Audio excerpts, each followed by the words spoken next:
It's less of a job and more of a calling. So out the back of Hanmer here we have the first of the great rides, of the 23 great rides in New Zealand.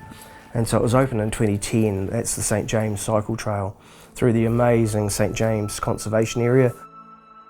We call it the big country, it's magic. And so I do everything, so I'm out there most days. If you've ridden out on the trail, you've probably seen me asking for a survey.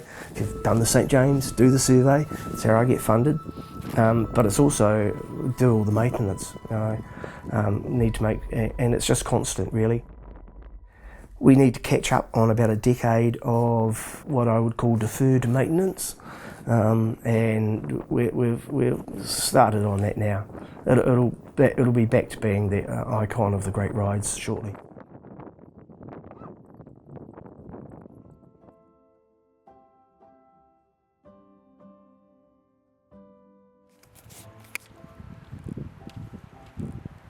This will, I think, be my 9th trip to Nepal, leading treks. And I know what's needed, and what's needed is a lot of uphill work.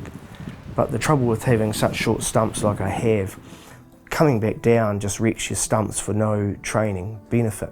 And so if you wreck your stumps, then you can't train the next day. So you have to work out ways in which you can do the training without wrecking your stumps. And one of the ways is I'll drive to the top of the local pass here, hide my bike in the bushes, drive back down to the bottom, and then power walk up an hour and a half, 400 and 500 metres of power walking up, and then you drag the bike out and you ride back down. But the biggest challenge is that you're constantly having to change the fit of the sockets. It's that 90% of what I do is how my stump fits in the socket, and if it doesn't fit right, I can't do it. And so I'll have my legs off probably 3 or 4 times on every training session, adjusting the fit, making sure I don't do damage, and reducing the amount of pain.